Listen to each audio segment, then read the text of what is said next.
एकदा काही स्वामींचं बोलावणं आलं तर पाय आपोआप आपल्या अक्कलकोटकडे वळतात. ते कसं, ज्याला ओळखता येईल त्यालाच ओळखता येईल. जरी आपली कितीही इच्छा असेल आणि कितीही आपण निघालो, पण जर स्वामींचं बोलावणं नसेल तर अक्कलकोटला आपण नाहीच जाऊ शकत. सो बरेच लोकांचे अनुभव आहेत, जोपर्यंत स्वामी बोलवत नाही तोपर्यंत आपण अक्कलकोटला जाऊ शकत नाही. तर खूप प्रचंड गर्दी होती. मी मागच्याच मिनी ब्लॉगमध्ये जसं की सांगितलं, अधिक मासाचे शेवटचे दिवस असल्यामुळे प्रचंड गर्दी होती.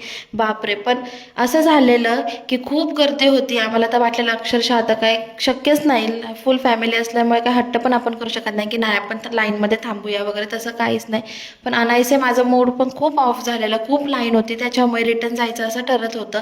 आणि मला एवढा रडायला आल्यासारखं झालेलं. पण एक माणूस होता, तो म्हटला की लेडीजला फक्त सोडतायत, तुम्ही इथून लगेच जाऊ शकता. तर मी मागचा पुढचा कुठलाच विचार न करता मी तिथून डायरेक्ट निघाले.